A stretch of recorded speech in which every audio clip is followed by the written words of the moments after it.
Got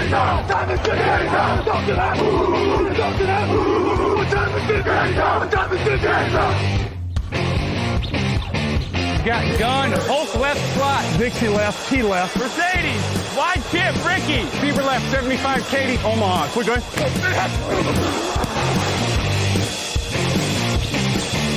Last play of the game, who's gonna win it? Luck rolling out to the right, dumps it up to Donnie Avery, yeah! Goal line, touchdown, touchdown, touchdown, touchdown!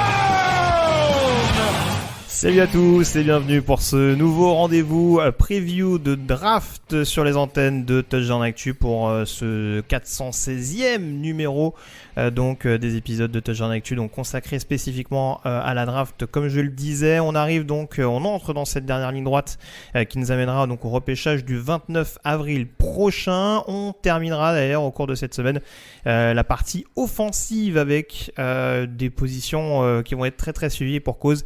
Il y aura un contingent très très important à surveiller au cours des prochaines semaines, le contingent des receveurs et des tight ends. Les cibles de cette draft 2021, c'est le sujet de cette émission et c'est en compagnie de mon camarade Jean-Michel Boujard. Salut Jean-Mi. Hey, salut Greg, bonjour à tous.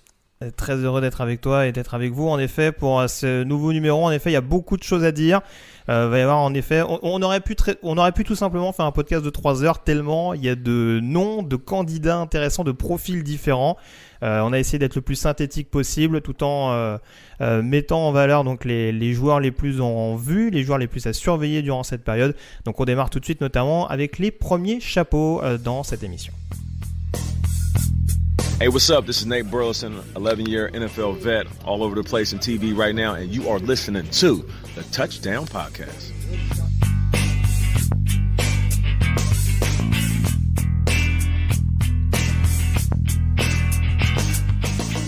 Et le premier chapeau donc qui sera notamment consacré à des joueurs qu'on a évoqués il n'y a pas si longtemps que ça dans le podcast Top 15 que vous pouvez toujours retrouver sur le site TDA ou sur la page YouTube, notamment sur les nombreuses plateformes sur lesquelles sont diffusées l'émission. Donc le podcast Top 15 qu'on a fait il y a quelques semaines de ça que je vous invite à retrouver. Ça va pas nous empêcher Jean-Michel de refaire un petit peu la même logique on dirait que sur le poste de quarterback en évoquant donc 4 joueurs notamment de ce premier chapeau. Donc on a Ja'Marr Chase, receveur d'LSU, Devonta Smith et Jalen Waddle, tous les deux receveurs d'Alabama, et Kyle Pitts, tight end de Florida. J'ai juste rapidement redonner les mensurations, les stats notamment. Alors Ja'Marr Chase, donc c'est 1m85 pour 94 kg. C'est stats de 2019 puisqu'on rappelle qu'il n'a pas joué cette saison. Donc c'est 84 réceptions, 1780 yards et 20 touchdowns. Donc lui qui était la cible préférentielle de Joe Burrow à l'époque, avec un titre de meilleur receveur à l'issue de la campagne 2019, ce n'est pas rien. Son successeur en 2020, donc Devonta Smith, c'est 1m85 pour 79 kg. En 2020, c'était 117 réceptions pour 1856 yards et 23 touchdowns. Jalen Waddle, c'est 1m78 pour 83 kg, 28 réceptions pour 591 yards et 4 TD. On rappelle qu'il a été blessé assez rapidement cette année. Et puis Kyle Pitts également, donc le tight end des Gators, donc 1m98 pour 108 kg, 43 réceptions, 770 yards et 12 TD. Jean-Michel, du coup, si on prend certains profils, si on te met dans la peau d'un general manager aujourd'hui, lequel de ces 4 prospects pour toi est le plus physique ? Oh, Ja'Marr Chase. Ja'Marr Chase, le receveur Ja'Marr Chase. Pour moi, c'est lui le plus physique. Alors, bien sûr, on peut parler du Titan Kyle Pitts aussi, mais je commencerai avec Ja'Marr Chase. Il y a une expression, tu vois, aux États-Unis, ils disent souvent bigger than his size. Désolé pour mon accent. Mais en fait, mais ça veut dire qu'il joue vraiment beaucoup plus physique que sa taille. C'est-à-dire que Ja'Marr Chase, en fait, quand on l'a vu en 2019, tu le vois jouer, il t'impressionne, tu te dis, waouh, ce mec, il fait au moins 1m90, il est super costaud. Et puis après, tu regardes un petit peu ses mensurations, mais il fait tout juste 1m80, quoi. Mais quand tu le vois jouer sur le terrain, on dirait vraiment, il domine tout le monde. Très, très physique. C'est ça. C'est presque ce qui est paradoxal, et c'est ce qu'on a souvent souligné avec Kyle Pitts, c'est que Kyle Pitts apparaît peut-être un peu moins physique pour un tight end que ce que peut apparaître Ja'Marr Chase pour un receveur. Et c'est là-dessus, en effet, surtout quand on a cette capacité de toute façon à être hyper impressionnant contre les press corners, comme on les appelle. Ja'Marr Chase, en l'occurrence, il a quand même certaines assurances à ce niveau-là et ce sera à ne pas négliger dans le cursus de la draft. Le receveur le plus explosif, ou en tout cas la cible la plus explosive à tes yeux, j'ai une petite idée là-dessus. Oh, Jalen Waddle.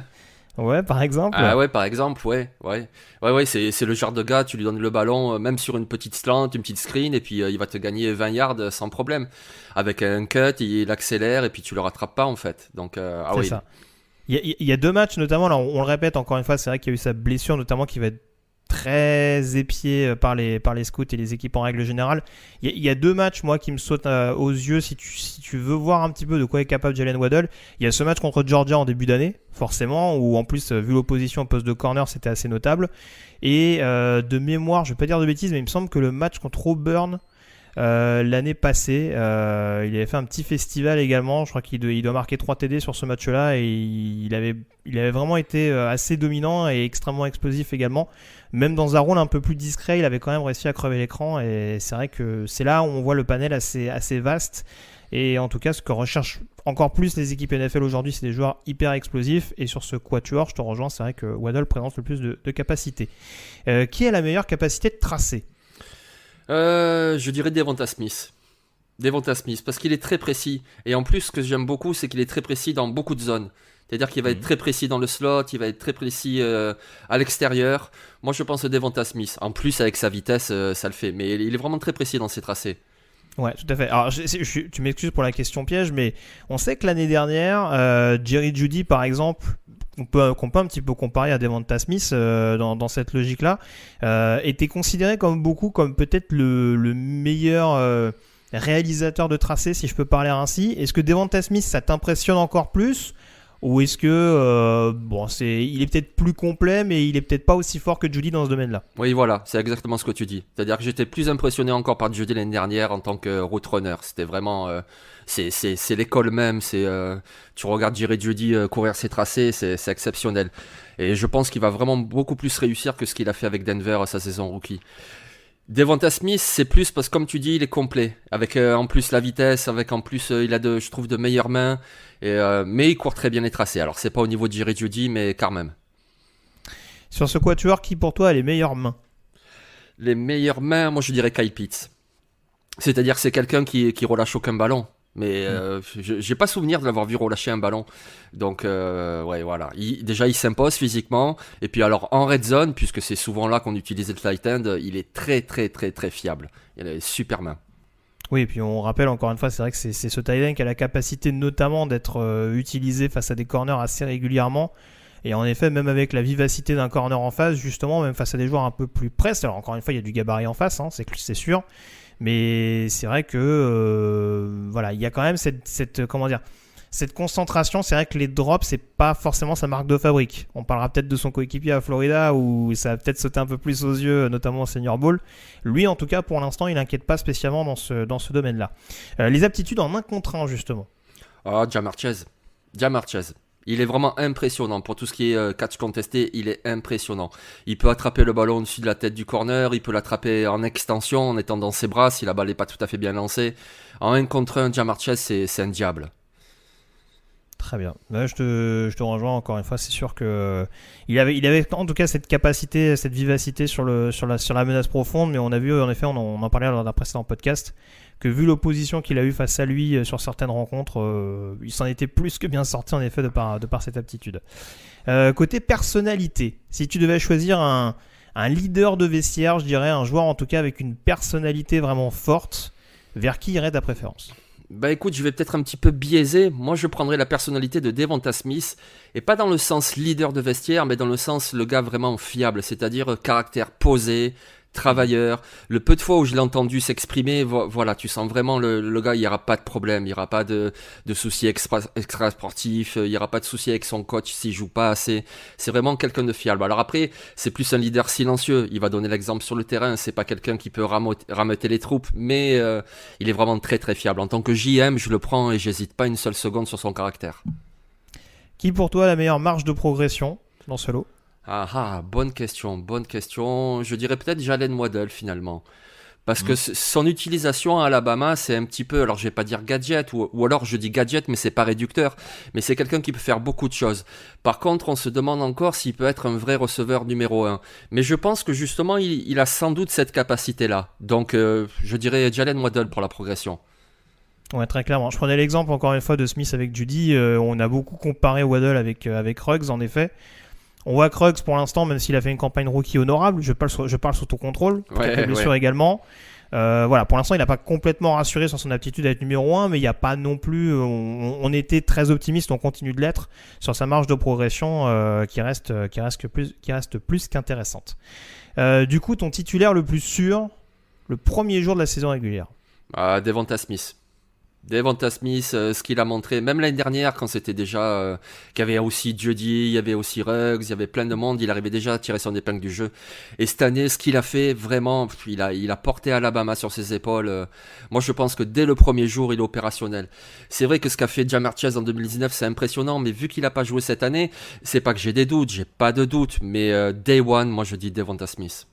Moi, je te rejoins. J'aurais peut-être hésité avec Kyle Pitts. Sur une position, encore une fois, mais c'est vraiment de par le prototype du bonhomme. Mais c'est sûr que si on prend d'un point de vue receveur contre receveur, j'ai peu de doutes en effet sur la capacité de Devonta Smith à être sélectionné, surtout s'il tombe dans le top 10 avec pas mal d'équipes qui ont des besoins à ce niveau-là. Il y aura quand même largement la possibilité de l'incorporer massivement dès le premier jour en NFL.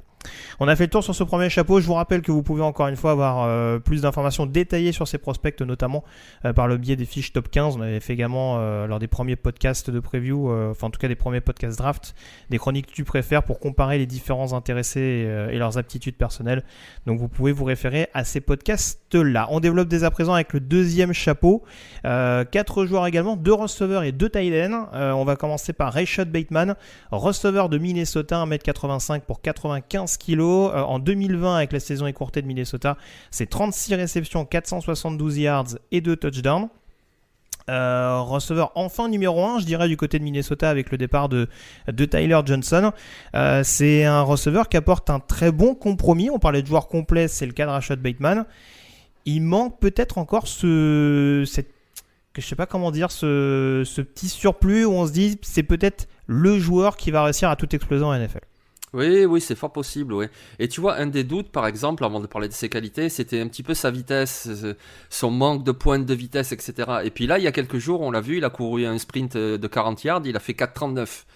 Donc, entre ce qu'on a vu de ses catchs en deep et ce temps-là aux 40 yards, moi je suis rassuré déjà au niveau de sa vitesse. Et puis après, bon voilà, comme tu l'as dit, Rashad Bateman, tu as rappelé ses mensurations, il est costaud. Et ça, c'est très très bien pour ce qui est des catchs contestés, où il remporte souvent la mise. C'est très très bien également lorsqu'il doit faire des raffus et gagner des yards après réception. Et c'est également bien pour les blocs, parce que c'est important également.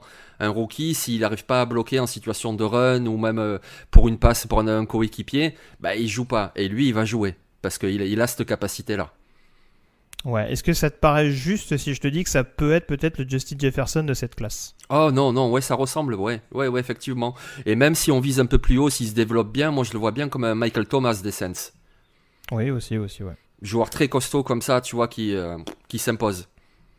Très clairement, en tout cas, profil à surveiller, en effet très complet, physique, et tu le disais, pas si lent que ça, en tout cas, de ce qu'on en voyait au premier abord du côté de Minnesota, qui sort d'une mauvaise saison aussi, donc forcément, ça laisse un peu moins d'indices, on dira, sur sa capacité à être plus performant à l'échelon supérieur. Mais voilà, peut-être quelques petits problèmes d'Europe, j'ai remarqué sur certaines rencontres. Voilà. Mais pas au point de choquer, je pense, et au point de le faire descendre. Je doute fortement. Alors, je te l'ai pas dit pour les 4 premiers, parce qu'on avait dit plus ou moins clairement que c'était le premier tour. Si on prend une projection pour Rashad Bateman, c'est un premier tour quasi assuré quand même ? Ah oui, pour moi, oui, c'est un premier tour. Oui.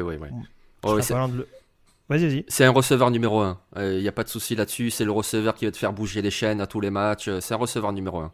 Je suis pas loin de le penser également. On passe à Kadarius Toney, autre receveur, cette fois-ci de Florida, donc l'autre cible dont on parlait tout à l'heure avec Kyle Pitts.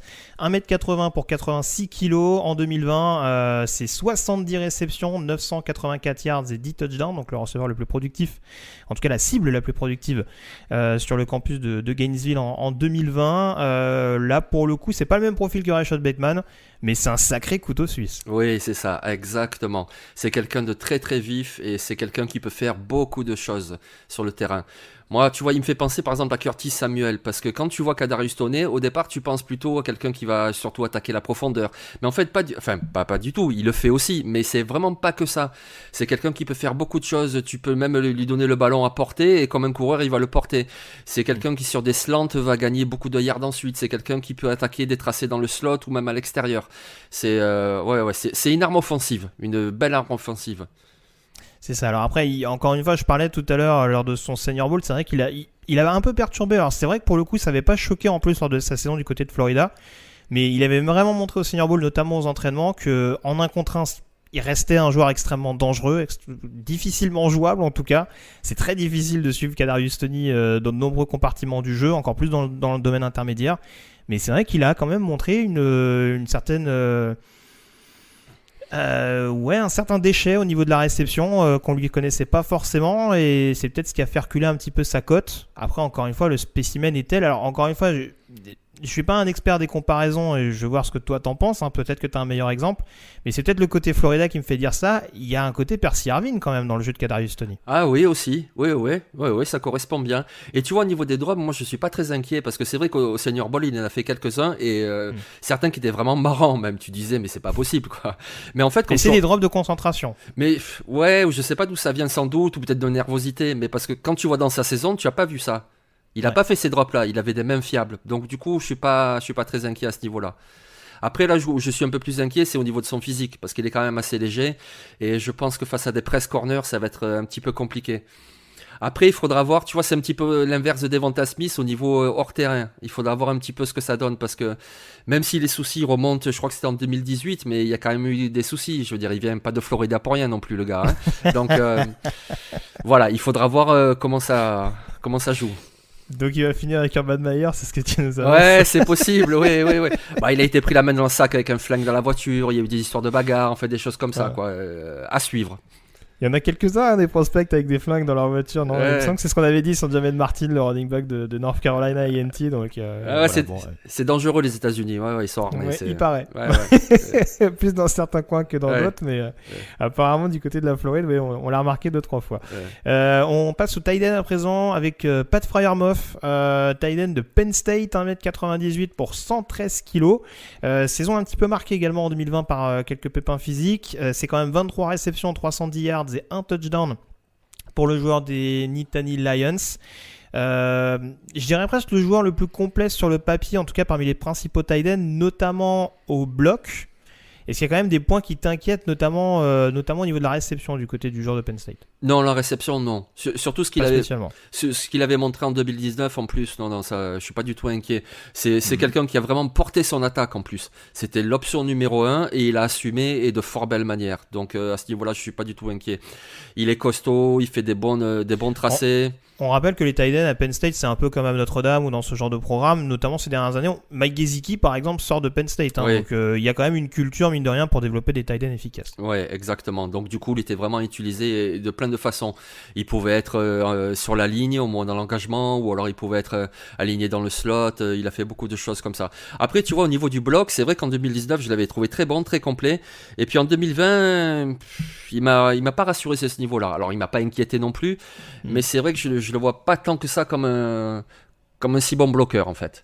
À voir. Ouais. Je parlais de ses soucis de santé, ça t'inquiète physiquement sur la durée? Alors physiquement, sur la durée, je sais pas, mais c'est vrai que voilà, ça fait une saison prématurée, forcément ça va être à voir. C'est sûr que le rapport médical va jouer sur son spot à la draft, hein, c'est obligé. Alors justement, j'ai oublié de te poser la question pour Toney. Si tu devais donner une projection pour Toney et pour Freiermuth, laquelle serait-ce? Toney, je pense qu'une fin de premier tour c'est possible, mais franchement je le vois plus au second. Et puis pour Freiermuth, pareil. Je le vois bien en tout début de second tour. Jacksonville pourrait l'utiliser, les Jets pourraient l'utiliser. Je pense qu'il dépassera pas le pick 40. C'est ça. En fait, faut voir les priorités. Mais j'avais Toney en 1-2 et Freiermuth peut-être maximum deuxième partie de deuxième tour. Mais c'est vrai que j'ai du mal à le voir descendre un petit peu plus bas en l'occurrence. Malgré en effet certaines incertitudes.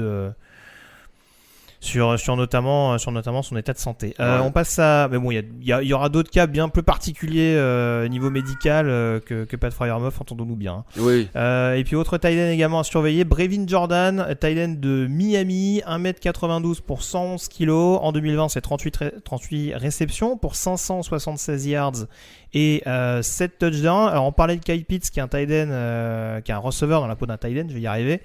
Brevin Jordan, on n'en est pas loin quand même, hein. C'est un joueur extrêmement véloce, mais qui du coup est pas forcément dans les standards de la position. C'est ça, exactement. Lui, c'est carrément un receveur en fait, hein. Et puis c'est surtout que Miami l'a utilisé comme un receveur. Et il a vraiment très très très peu d'expérience en tant que tight end sur la ligne. Donc du coup ça sera à travailler parce que malgré tout c'est un tight end. Donc il aura cet ajustement là à faire. Après, comme arme offensive, alors là il est déroutant. Il est hyper rapide, il n'y a pas de souci, il catche bien les ballons, il accélère une fois qu'il a le ballon dans les mains. C'est une vraie arme offensive. On va dire que comme on l'appelle dans l'open field, donc dans les espaces en tout cas, c'est un joueur qui est extrêmement dangereux et qui est capable en effet avec une certaine prise de vitesse de casser des plaquages et de réaliser des big plays un peu à outrance. Si je prends encore une fois une comparaison, est-ce qu'on a affaire à un David Njoku bis? Il est quand même un peu moins costaud, non? Enfin, oui, peut-être, hein, mais... je te demande. Ouais. Oui, on est d'accord. Mais... Moi, j'irais carrément vers le vrai receveur dans le corps de Titans, qui est Evan Engram. Alors, je sais que quand on parle d'Evan Engram, de suite, on va dire, ah ouais, d'accord, ça va être un bust et tout. Non, pas forcément. Mais c'est vraiment ce type-là de joueur, quoi, qui est vraiment un Titan pour la réception. Et avec beaucoup de travail pour le bloc, et c'est même pas sûr qu'il y arrive, on verra. Mais en tout cas, il peut apporter en réception. C'est sûr. Donc voilà, surveiller en tout cas Brevin Jordan. Projection pour toi? Fin de deuxième tour. Enfin, au début, tu vois. Après, il peut partir plus loin. Il peut partir au troisième. Ouais, c'est un peu là où c'est inquiétant. C'est qu'il a pas cette aptitude en 1 contre 1, je trouve, qu'un Kyle Pitts, qui lui, en tout cas, même au duel, peut être extrêmement dangereux. C'est un peu moins significatif pour moi du côté de Jordan. J'irais peut-être vers un troisième tour. Vraiment, si une équipe est amoureuse, fin de deuxième tour. Mais plus sûrement troisième, je pense. Ouais. On a fait le tour sur les 2 premiers chapeaux, on peut passer à la deuxième partie de l'émission avec les valeurs sûres, les énigmes et les pépites. Actu, analyse, résultat, toute l'actu de la NFL, c'est sur touchdownactu.com.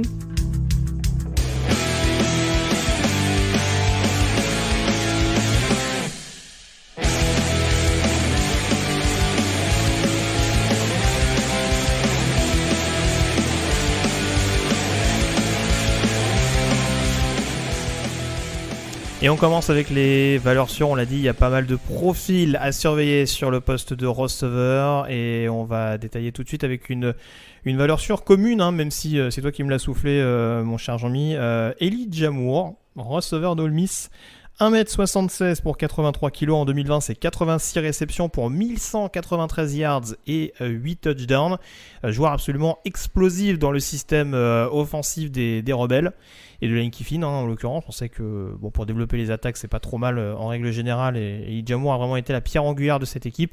Ma question du coup, alors déjà tu vas nous dire en quoi pour toi c'est une valeur sûre, mais est-ce qu'on a affaire à un slot receiver exclusif ou est-ce que ça peut être bien plus ? Je pense que ça peut être bien plus, hein.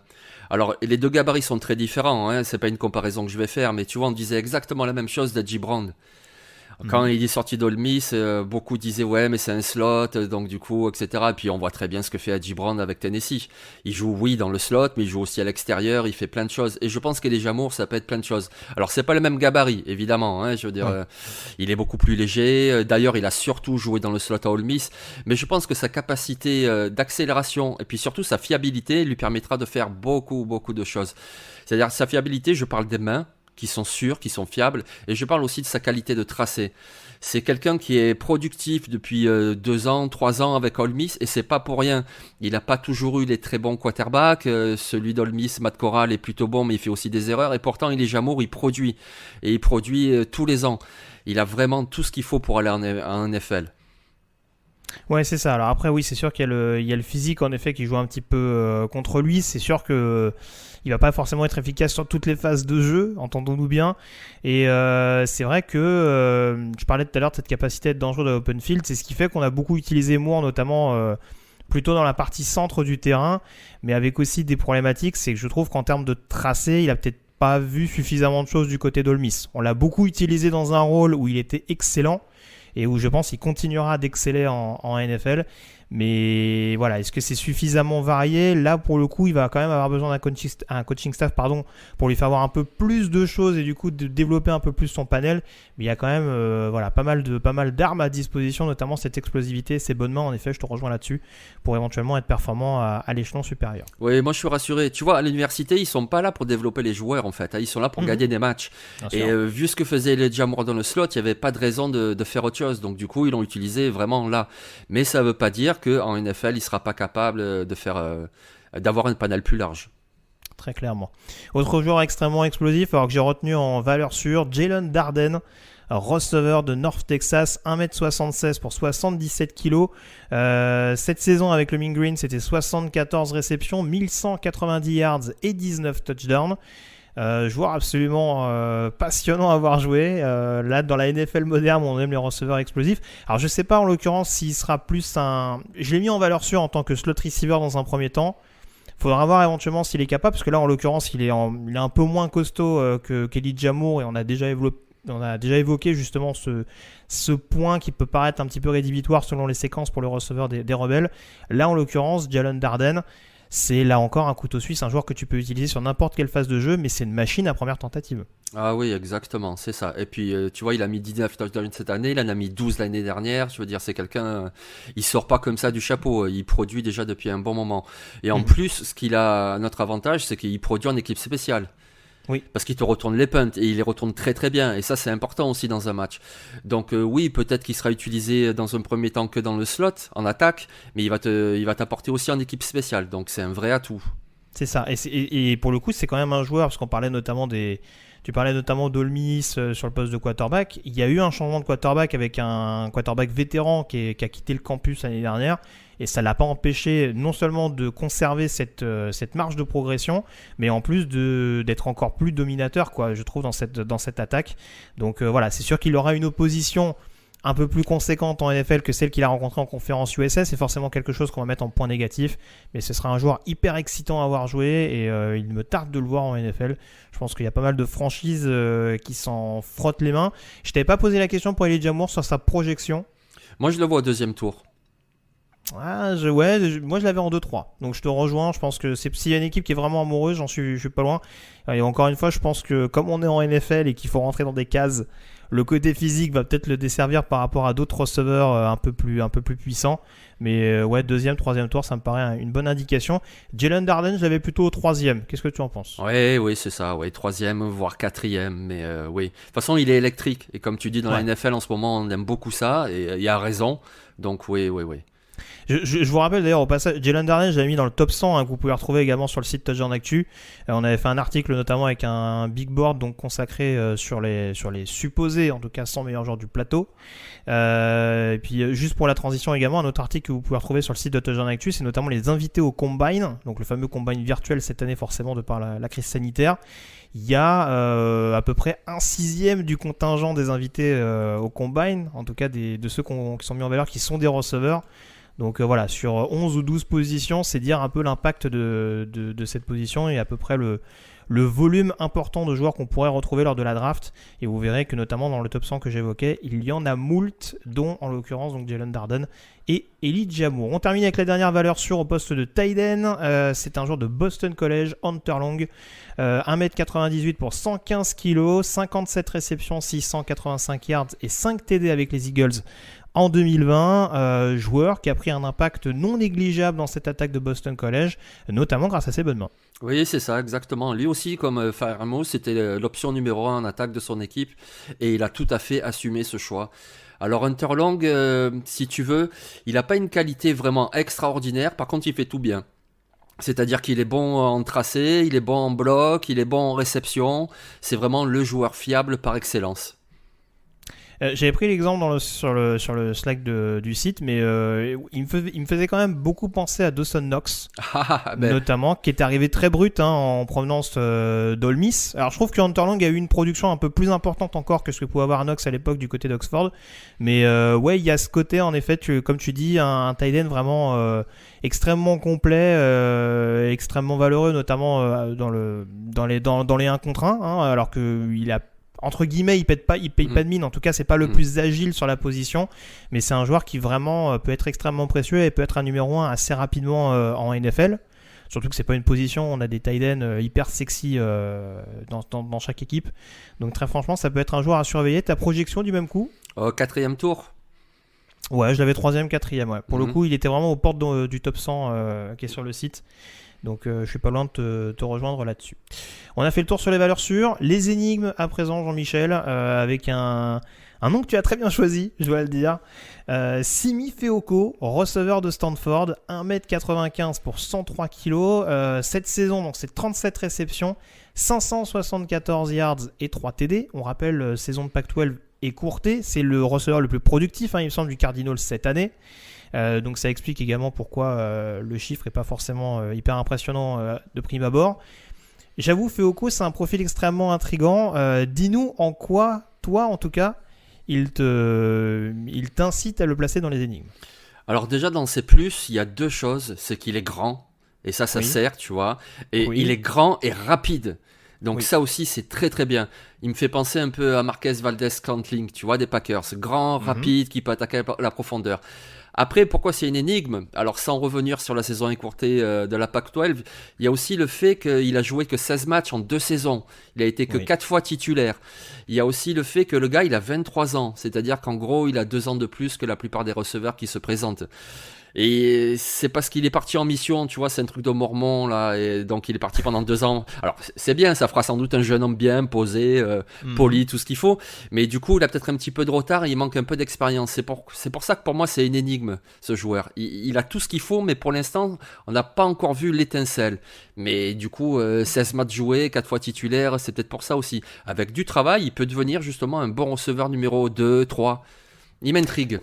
Ouais, alors moi je t'avoue que d'emblée, alors je sais pas, encore une fois, mais c'est vrai que la classe de receveur est telle que c'est pas le receveur qui me rassure le plus. Très clairement, d'emblée, c'est vrai qu'il y a beaucoup le côté grand et agile. Et moi, ça m'inquiète beaucoup parce que si tu prends cette comparaison-là, encore une fois, voilà, on va me dire que comparer des anciens d'université, c'est pas forcément une bonne chose, mais là, en l'occurrence, c'est le même système offensif. Il me rappelle quand même un peu de J.J. Arcega-Whiteside. Aïe, ouais. D'accord. Qui était même encore plus coté, je trouve, à sa sortie de Stanford. Oui. Et je pense que même si sa deuxième saison était un peu meilleure que la première, certains diront que c'était pas difficile du côté de Philadelphie. Mais ouais, en tout cas, il a clairement pas rassuré. Et moi, c'est ce qui m'inquiète un peu avec Fehoko, c'est qu'on le voit faire des choses phénoménales. Il est capable d'éliminer un joueur en un seul mouvement. Il est capable de faire des catchs à une main sortis de nulle part. Je pense notamment à cette fin de match absolument dingue à Washington, où il est vraiment le joueur décisif qui permet d'aller chercher la victoire face aux Huskies. Mais c'est vrai qu'à côté de ça, on sent qu'il est un petit peu brut, un peu brouillon des fois sur ses interventions. Et c'est vrai que c'est là où je me dis, là pour le coup, c'est vrai qu'on le répète très souvent, mais s'il y a bien un joueur sur lequel l'importance du coaching staff est à souligner, je pense que c'est ce genre de joueur-là. Ouais. Parce que c'est sûrement un joueur très intelligent, il sort de Stanford et il n'y a pas de souci. Mais après, voilà, je sais pas si niveau QI foot, c'est un joueur qui peut vraiment atteindre des sommets. Et je te rejoins, oui, peut-être pour être un receveur 2-3, mais même pas forcément dans un premier temps. En tout cas, moi, c'est le feeling que j'ai le concernant. Mais c'est vrai que c'est un tel spécimen que ouais, ça ne peut être qu'une énigme à l'heure où on se parle. Vu le peu d'expérience qu'il a à disposition. Voilà, t'as décrit pourquoi c'est une énigme. Du coup, tu le mets à quel tour? Oh, je pense fin 5e, 6e. Oh, d'accord, ok. Je l'avais 5e. Oui. Mais oui, on n'est pas si loin que ça en l'occurrence. C'est un joueur, de toute façon, on cherche pas un joueur qui rentre dans une case NFL. Il va être très haut dans certains boards, je n'en doute absolument pas. Mon énigme, alors c'est pas du tout le même profil. Rondale Moore, receveur de Purdue, j'en entends certains hurler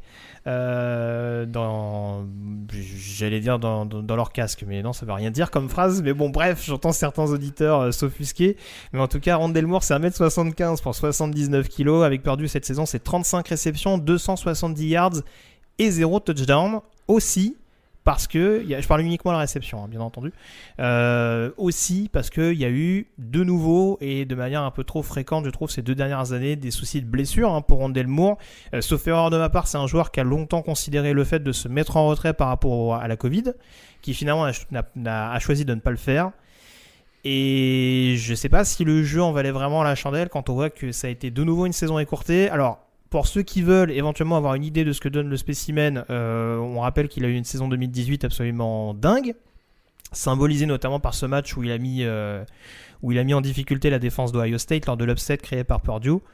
Mais ouais, c'est un joueur quand même extrêmement fragile et j'ai du mal à acheter la hype entre guillemets du premier tour. Qu'est-ce que tu en penses de Rondale Moore ? Ah ouais, moi quand je vois dans les mock drafts qu'il est au premier tour, je comprends vraiment pas quoi. C'est-à-dire que sur le talent, bien sûr, c'est un joueur explosif, il est extraordinaire à ce niveau-là, il est électrique, mais il est tellement fragile. Et puis quand tu vois son gabarit et son jeu, tu te dis que forcément il va s'exposer encore aux blessures en NFL avec des défenseurs encore plus costauds. Donc ouais, moi je prendrais pas du tout ce risque au premier tour et je me demande même au deuxième, tu vois. Oui, c'est ça, parce que alors, pour le coup, Purdue, pour bien contextualiser, entendons-nous bien, ils n'ont pas des quarterbacks fantastiques ces dernières années, très clairement. C'était déjà le cas d'ailleurs, à mon sens, quand Anthony Mangou y jouait. Mais je trouve qu'avec l'arrivée de Jeff Brom, leur head coach, en tout cas, il y a un jeu offensif qui est beaucoup plus porté sur le jeu aérien. Donc justement, on devrait avoir un Rondale Moore vraiment avec des stats... j'allais dire mirobolante, faut peut-être pas exagérer, mais en tout cas beaucoup plus significatif que ce qu'on a ces 2 dernières années. Et là, même si la saison a été écourtée, bon, 35 réceptions pour 270 yards, bon, voilà, mais bon, il y a même pas de vraiment d'impact au niveau de la end zone pour l'instant. On sait, on le répète encore une fois, que ça peut être un joueur très dangereux dans la prise d'espace, entendons-nous bien, mais c'est vrai que j'ai du mal aujourd'hui. Je pense que ce sera un deuxième tour quasiment sûr. À moins qu'il y ait vraiment une équipe qui fasse all-in, mais ça me paraît difficile. Oui, c'est sûr qu'il peut séduire, hein. Il a vraiment ce profil électrique, il peut séduire. Mais tu vois, tu parlais de Purdue, il y a un receveur qui est sorti du lot, hein, David Bell, et il a tout cassé. Hein, donc, il est en caricaturant un peu, il est passé receveur numéro 2 de Purdue. Ah ben oui, sans problème. Donc moi c'est un peu une énigme aussi, je trouve. Comme tu dis, hein, Rondale Moore, je sais pas. C'est super joueur, mais tellement fragile, à voir. C'est ça. Là, j'ai pas une comparaison qui me vient tout de suite en tête, mais ouais, en tout cas, ça. Ouais. Mais c'est un joueur, encore une fois, on se répète, hein, mais on va pas faire 3 heures dessus, mais ouais, sur 2-3 matchs, il peut être. Je parle ne serait-ce que dans sa première année. Hein. Sur 2-3 matchs, il peut être vraiment éblouissant, mais il y aura toujours le côté bombe à retardement qui risquera d'inquiéter et éventuellement d'effrayer certaines franchises. On passe à un tight end maintenant, le tight end de Georgia, Trey McKitty. 1m95 pour 112 kg. En 2020, c'est 6 réceptions, 108 yards et un touchdown. Là aussi, en termes de production, on repassera. Ancien tight end de Florida State. Au niveau stats, c'était déjà pas foufou. Alors, on sait que c'est un joueur qui, lui, pour le coup, a une petite hype, notamment liée à ses prestations en Senior Bowl. Est-ce que c'est une hype purement athlétique, monsieur Bougeur ? Bah exactement. Hein, je veux dire, comme tu dis, c'est vraiment au Senior Bowl qu'on a entendu parler de lui, parce que je veux bien que Georgia court plus que ce qu'il passe, etc. Mais quand même, 6 réceptions dans l'année, c'est tellement famélique que tu te demandes quoi. Si le joueur, en plus, qui était venu par transfert, donc ils l'ont désiré ce joueur, s'il a été si peu utilisé dans leur système, c'était même pas le tight end le plus utilisé à Georgia. Donc moi ça me pose question, tu vois. En tout en carrière, il a 56 réceptions. C'est vraiment très très peu. Alors après, oui, il est très athlétique, que ce soit pour les réceptions, que ce soit même dans le bloc. Mais c'est vraiment un projet, tu te projettes quoi en fait. Tu te dis voilà, avec son potentiel, on va en faire quelque chose. Mais pour l'instant, bon. Ah oui, c'est ça. Là, on est vraiment dans l'étiquette du fantasme. Ouais, voilà. Regardez ce qu'il présente comme faculté. On peut éventuellement en faire quelque chose. Maintenant, en termes de production, on s'appuie quasiment sur rien, même si du côté de Georgia, ce sera un bloqueur émérite, ça, il n'y a pas de doute là-dessus. Ça peut être un très bon numéro 2, numéro 3, éventuellement, en fonction des phases de jeu, en tout cas pour avoir dans des systèmes offensifs avec 2 tight ends, on va dire, très, très marqués, ça peut être un joueur extrêmement, extrêmement intéressant sur le bloc. Mais c'est vrai qu'on part de loin, notamment pour réussir à développer ses facultés en 1 contre 1 et son aptitude à la réception. Ouais, exactement. Alors, au Senior Bowl, on l'annonçait 2e, 3e tour. Ouais. Pour toi, il va où ?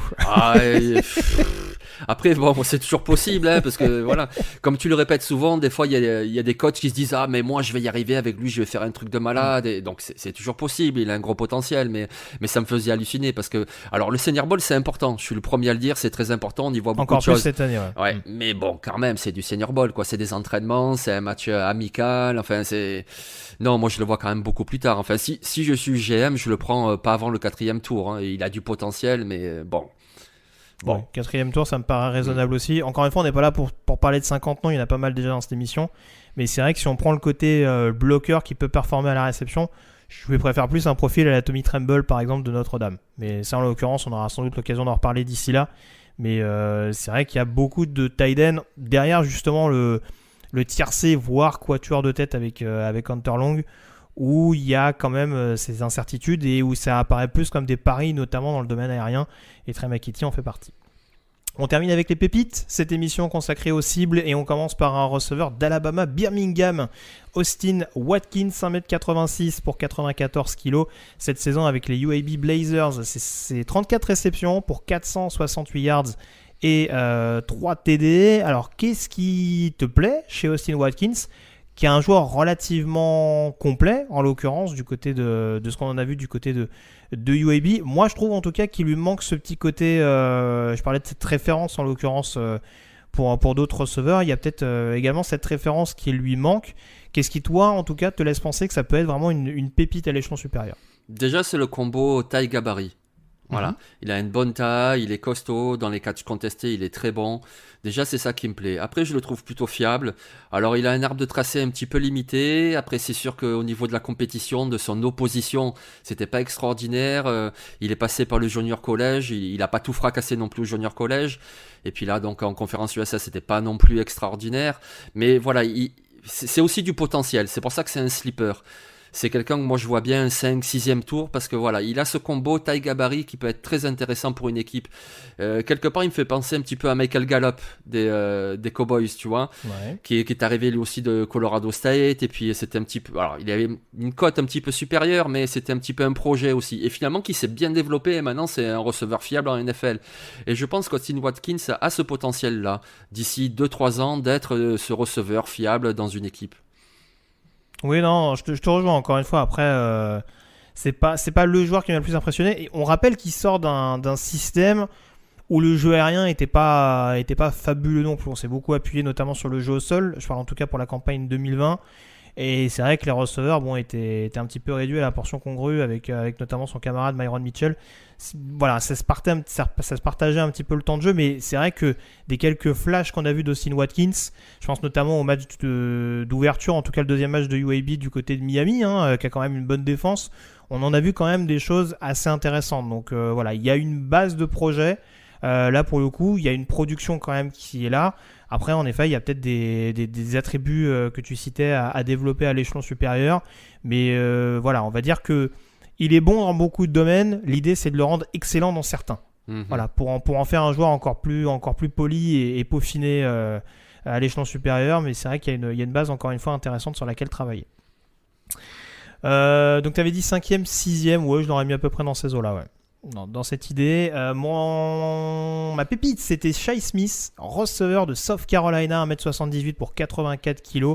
En 2020, avec les Gamecocks, c'était 57 réceptions, 633 yards et 4 touchdowns. Alors ça peut apparaître comme un choix un petit peu étonnant, même si ces dernières années, les receveurs de South Carolina ont un petit peu la cote. On rappelle qu'il y a 2 ans, c'était Deebo Samuel qui était drafté par les Niners.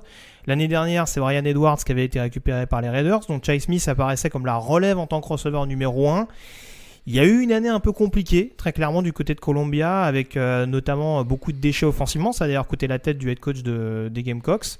Mais en tout cas, je trouve là aussi qu'il y a quand même des armes, une base de travail avec Shi Smith qui est quand même assez intéressante. Et là, pour le coup, on parlait du Senior Bowl. Je trouve que c'est un joueur qui a quand même marqué des points du côté de Mobile.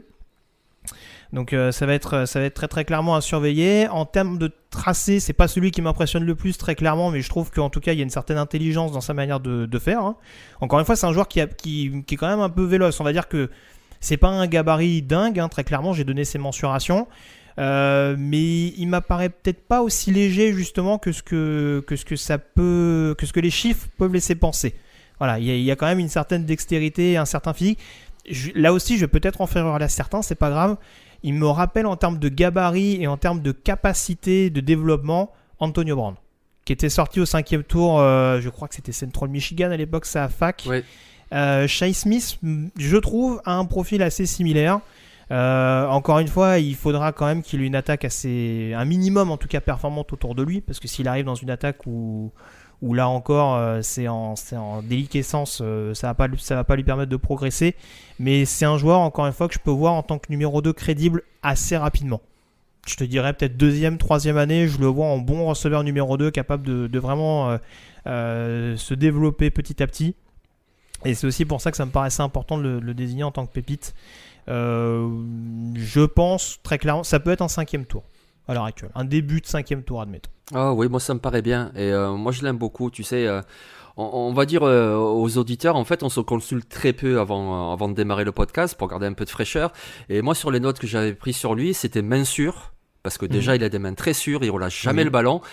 Et donc, ce que j'avais marqué aussi, que tu viens d'en parler, c'est power malgré gabarit. C'est-à-dire qu'effectivement, il n'a pas un gros gabarit, mais alors il a une puissance, une résistance au choc qui est impressionnante. C'est-à-dire qu'on parlait d'Elijah Moore tout à l'heure, c'est grosso modo le même gabarit, la même position, mais Shi Smith, il me fait une impression de puissance vraiment supérieure. Et donc, oui, moi je pense qu'il a vraiment un avenir en NFL par rapport à ce truc-là, quoi. Il a ce gabarit-là, il n'y a pas de souci, il va aller dans le slot, et puis, même des catchs contestés, il va y aller, il va baisser l'épaule, il va rentrer dedans. Moi j'aime beaucoup Shi Smith, ouais, très bon joueur. Je pense aussi 5e tour, parce que forcément il y a quelques limites, que ce soit de gabarit, d'utilisation, mais c'est quelqu'un qu'on verra le dimanche sur les pelouses NFL. Oui, très, très clairement. On termine avec le tight end à présent en tant que pépite. Quintin Morris, 1m88, 114 kg, tight end de Bowling Green, 20 réceptions pour 248 yards et 0 touchdown. Alors pour le coup, ses stats de 2020 mettent pas forcément à l'honneur ce qu'il a réalisé du côté des Falcons. Avec des bonnes campagnes 2018 et 2019, ça a été très compliqué également pour Bowling Green cette année. Mais on reste encore dans cette mouvance des receveurs dans les corps de tight end. Oui, c'est ça. Il n'est pas très grand, il n'est pas très athlétique, c'est pas un bon bloqueur, faudra pas lui demander ça. Mais par contre, au niveau réception, voilà, il est très très bon. Il fait de très bonnes réceptions. D'ailleurs, c'était un receveur au lycée. Il est passé tight end à l'université, il est très rapide. Voilà, c'est quelqu'un pour attaquer. C'est un attaquant. Après, au niveau du bloc, il faudra peut-être pas forcément l'utiliser, ou alors il faudra attendre qu'il se développe avec un peu plus de technique. Mais par contre, ouais, c'est un très bon receveur. Après, voilà, comme tu l'as dit, ce qui joue contre lui, c'est que déjà, il vient d'une petite fac, Bowling Green, qui en plus a fait une très mauvaise saison cette année. Donc, bon, forcément, il y a du travail. Mais c'est quelqu'un que tu peux développer. Alors, moi, je le vois plutôt 6e, 7e tour. Il fera peut-être un 53, mais sinon, il sera de toute façon dans un practice squad, le temps qu'il se développe, justement. Mais il est intéressant. C'est quelqu'un d'assez rapide, voilà, qui peut t'apporter en attaque. Ouais, très clairement, ouais, dans la zone rouge notamment, ça peut vraiment être un joueur assez précieux. Je te rejoins, ouais, peut-être 6, 7e. Encore une fois, je le disais tout à l'heure, on n'a pas une classe de tight end hormis les principaux. Derrière, ça reste assez homogène. Donc, en fonction de si on cherche un tight end plutôt receveur, essentiellement bloqueur, Quintin Morris peut éventuellement tirer son épingle du jeu et être drafté, dans les 256, 257 en l'occurrence. Donc ouais, j'avoue que c'est un profil qu'on aurait presque pu mettre en énigme en l'occurrence, notamment de par sa dernière saison en contradiction avec les deux précédentes. Mais ouais, il y a vraiment quelque chose d'intéressant avec lui, et ça peut être là encore avec les tight ends, les fameux systèmes à deux tight ends, un joueur qui peut avoir de l'impact assez rapidement en NFL. On a fait le tour, en tout cas, Jean-Mi, pour ce podcast consacré aux receveurs et aux tight ends en NFL. Merci d'avoir été en ma compagnie. On se retrouve donc dans quelques jours pour aborder notamment les joueurs de ligne offensive. Et là encore, il y aura du beau linge, soyez-en sûrs. Merci donc, restez connectés sur les antennes de Touchdown Actu. J'en profite pour remercier Alain Mattei qui était à la technique. Et on se retrouve donc dans quelques jours pour détailler et finir notamment le secteur offensif à l'orée de la prochaine draft. Salut à tous, à plus. Salut.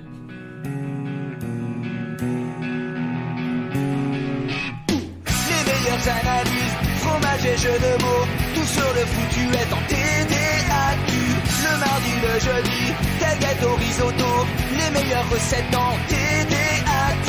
Fumble pour JJ Watt, Bismuth pour Marshall Lynch, Rocas Global Beckham, Tom Brady quarterback, calé sur le fauteuil, option Madame Irma, à la fin on compte les points et on finit en requin.